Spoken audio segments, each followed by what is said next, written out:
What up, dudes? It's Gaz, and welcome back to the Warframe video. So we got a new Ashe video today, the Shadow of Wrath. This build is meant for one-shotting the highest level enemies in the entire game. And it really works with lots of good weapons, but today we got the Quassus for big slash procs from pretty far away. So we'll be going over a full loadout guide on how to take care of these level 10,000 Demolyst and enemies with Ashe.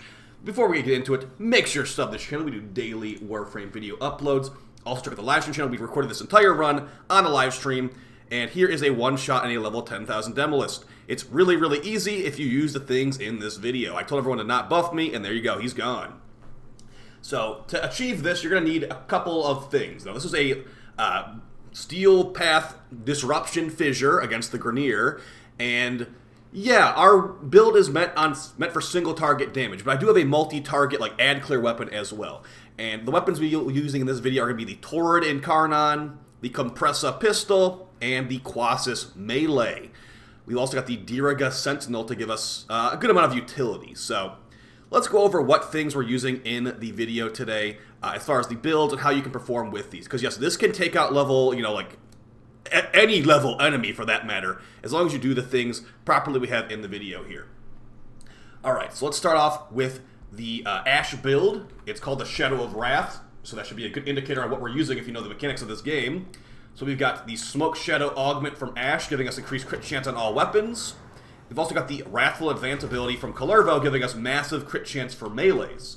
This is going to make nearly any melee in the game red crit like a frickin' truck. So we throw out the daggers of the Quassus, and it's just going to take care of pretty much everything it hits. We don't even have any combo multiplier yet. Yes, since we are playing Ashe, we can use some new arcanes to get infinite 12x combos. You might notice that in the video footage. So you just summon in, if you just have some, weakling enemies, Ashe's fourth ability counts as a finisher. So you just give them a couple stabs with Ashe's Blade Storm, and then there you go. You've got built-in combos. Look at the combo in the bottom right corner. So it says, 20 or whatever. That 20 combo will not go away.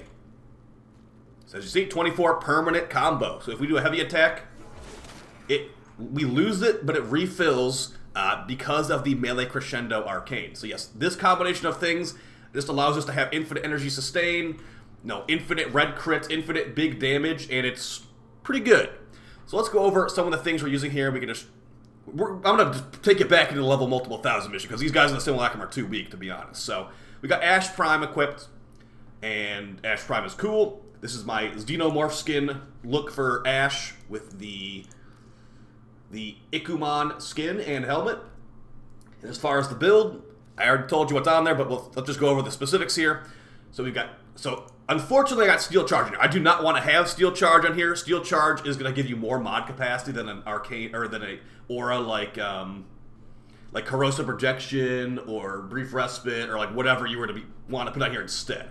If I was to not run Steel Charge, I'd probably run Growing Power for more power strength, or maybe enemy radar to see enemy from farther away, I suppose, or sprint boost for more movement speed. Maybe it's a sprint boost, yeah. We're playing Disruption, Cascade with this build, so you want to be moving around pretty quickly. So you do not need Steel Charge, but for the fit on all this mod capacity, I needed Steel Charge personally. Prime Sure-Footed because I don't want to get knocked over by my Kompressa. And then we got Smoke Shadow, giving ourselves increased crit chance for all weapons. Also, it technically would work on our teammates too if they're nearby us, but we have no range, so it doesn't really happen that often. Unless our teammate's within 5 meters of us.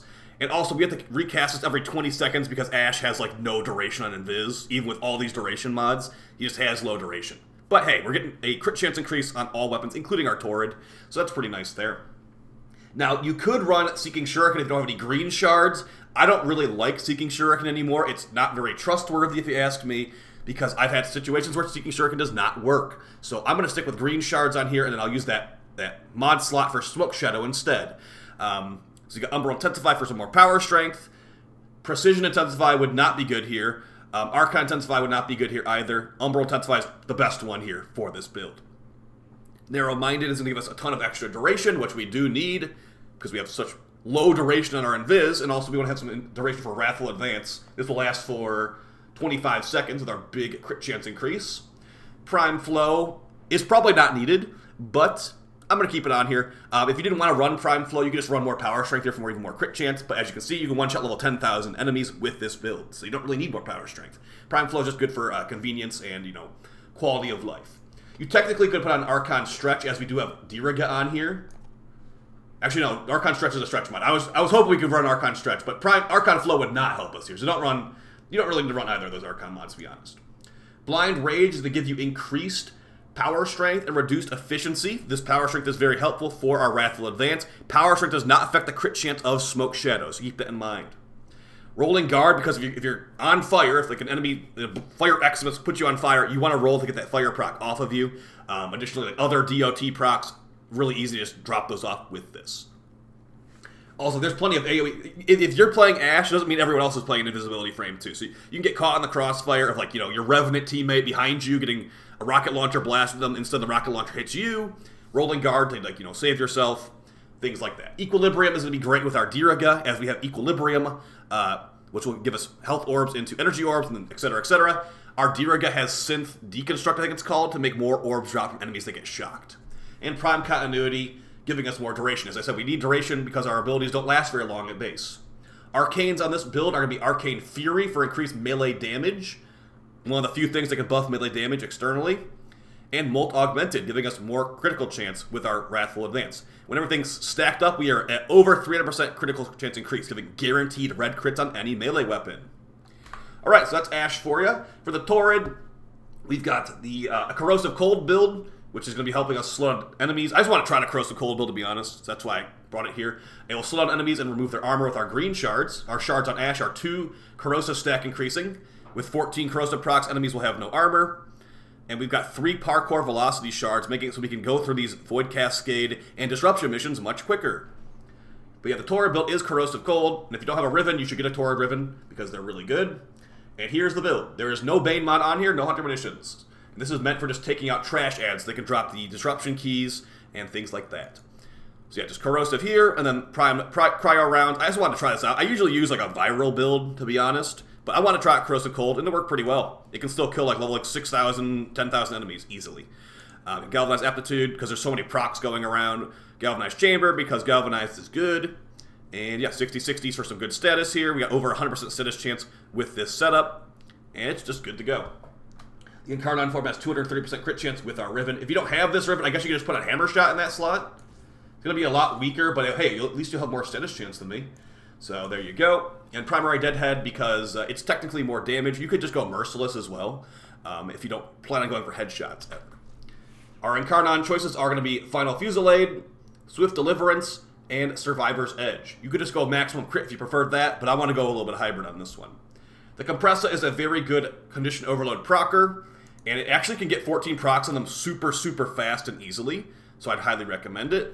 And we've got the build as follows. Pistol Pestilence, Jolt, Accelerated Isotope, and a Heat proc Riven. So we are proccing Corrosive, Viral, Radiation, and Heat. Why is this thing so good? Because it has the initial impact damage doing all these procs, and then the explosion does even more procs. So you can get a fully armor removed enemy with like 1 bullet or 2 bullets with all this if you have a multi-shot Riven as well. Suppress is pretty useful on Ashe to make yourself silent, so enemies will not hear you. And they will not shoot in your random direction. I didn't choose to put Silencer on the Torid because we're kind of moving around as we're firing the Torid, so it's not that big of a deal. Encumber gives you even more procs on status effect, 24% chance to trigger another status effect. So you just get so many effects on those enemies. The melee of choice is going to be the Quassus. It's like Zaku's signature weapon. Why is this? Because this thing launches off daggers that have guaranteed slash and also do pretty good damage. So here's the build. The Riven is a God Roll Riven, and these are the exact stats I wanted, okay? So yeah, here's the build. I'm trying to not take too long here, but yeah, melee crescendo, get finisher kills, get initial combo for the rest of the mission. That works with Ashes 4. It's great. So make sure you have this. If you don't have it, you will not be doing the exact same things in the video as frequently. You'll have to restack your combo every attack if you don't have a melee crescendo arcane. I know it's like 1,000 plat, but I'm showing you the builds I use. So Quassus, God Roll Riven, critical damage, melee damage, heavy attack efficiency. The heavy attack efficiency lets us do back-to-back 12Xs much quicker. If you don't have a heavy attack efficiency Riven, put Reflex Coil on there, and you'll be able to do similar things with the back-to-back 12Xs. We've got Smite Grenier, for really good Grenadier slash procs, Condition Overload because there's so many procs on them, Amalgam Orchestrator for faster wind-up speed, Healing Blow for more damage and wind-up speed, Blood Rush because we're perma 12x, it's a lot more crit chance, Glander Might because it's also more crit chance and more crit damage, and Prime Fury because the light attacks are actually still pretty deadly on this thing. We got Dreamer's Wrath, enabling Tennokai, and also increases the opportunity by 50%, and increases critical damage of Tennokai attacks, but even more crit damage. So we got a lot of crit damage going on right here. The last couple things in the build, we got Madurai Focus Tree for more power strength. You can do any focus tree you want, to be honest, and the Diriga. Now, that's not the same Diriga build as the Banshee video. It's because I've got an Equilibrium one here and a more like all-rounder one right here. This one's meant for Equilibrium with like certain frames that use Equilibrium, so this one right here, Synth Deconstruct enemies injured by the companion have an increased chance to drop orbs on kill. So this thing shocks everything in a nearby area, so it's very nice to just, get electric procs on them so they can drop more orbs. Additionally, Tenacious Bond. If our companion has enough crit chance, we get increased crit damage on our frame. Very good. Also, Manifold Bond applies a bunch of procs, depending how many procs are on our companion's weapon. So these two together mean we have to run specific Sentinel weapons that can achieve tons of different procs and also very high crit chance. So the weapon we've gone with right here is the the Prime Laser Rifle. As you can see, it's over 50% crit chance, but that does require a critical chance Riven. If you don't have a critical chance Riven, this is not achievable. So yeah, we've got Arrow Periphery for some more crits on our Torid, which you don't really need. You could just go, or rather, no, this is for more crits on our Torid. And then if you want to switch this one off, you can put on more Vigilante for more crits in your Torid. But I have Arrow Periphery just for general use, because I use the Arrow mod set in other frames as well.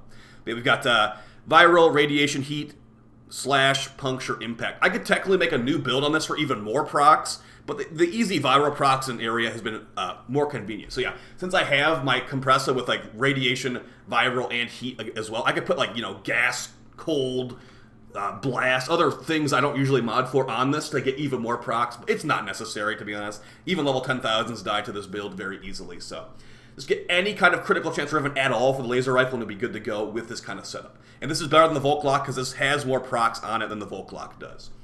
Did I finally talk about all the stuff? Can we go back to the video? Can we go back to the gameplay footage? Is that allowed now? That's the thing about these in-depth loadout guides is there's so much stuff to talk about. So we're back in the level 10,000 mission. Well, actually, they're more like level 2,000 right now because we were only at level 10,000 for a bit because these fissures take a lot longer than just doing a normal disruption. So in mission, it's quite easy to play. You just basically go in Viz and then cast Wrathful Advance every, was it 25 seconds? Every 25 seconds, recast Wrathful Advance. You don't even need to recast it because you do so much damage with this build.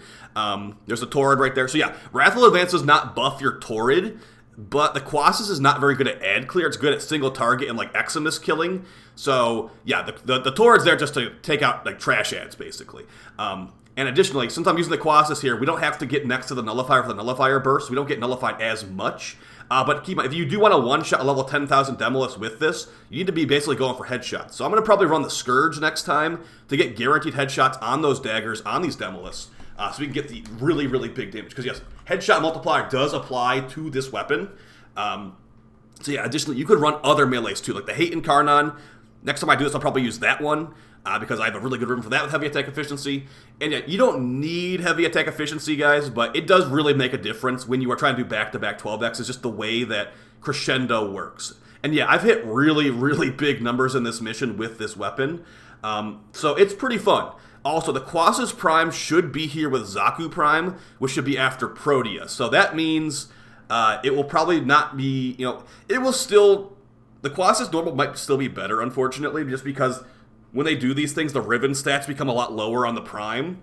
So they would need to buff the Quassus Prime a lot to make it on the same level as the Quassus normal with the Riven. So either way, I think this is a pretty powerful, strong build. Now, does it replace Zombie Nourish Ash? Not really. I think Zombie Ash is actually a lot easier to play and probably more powerful than this with the green shards and the dual tox. But hey, if someone in your team already has Nourish, might as well just run this because now you can do red crits on any melee, and also you'll be, you don't have double Nourish, basically. You don't need Nourish most of the time, but if you want a really easy time Zombie Ash, I can just link Zombie Ash in the description of this one. This one's just for fun. This one's definitely for fun. If you'd like to see red crits, you want everything to red crit, you want extremely big damage and extremely big slash procs, there you go. So, hope you guys found this video fun and helpful. It is It's nice for level 10,000s for sure, but yeah, the Quassus does require some aiming, so maybe if you want like an even easier time, do something like the Hate Incarnon, or like maybe even the Glaive could be funny, because Ash's passive does buff slash procs, but the funny thing is with these Demolysts, a lot of times they're just dying before the slash proc even happens, so yeah, we're doing like, you know, multi-million damage slash proc on these trash ads, and then the Demolysts, like, they have massive damage reduction, so you have to kind of like go for headshots on them. But hey, if you don't one-shot them, just go for 2 shots then, if you accidentally got some body shots. So I'll see you guys in the next video. Let me know how you feel about this one.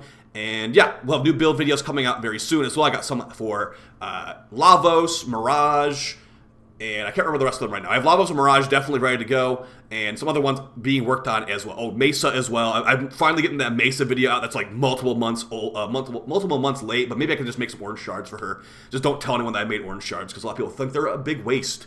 So I can see you guys next one. Take it easy, and peace.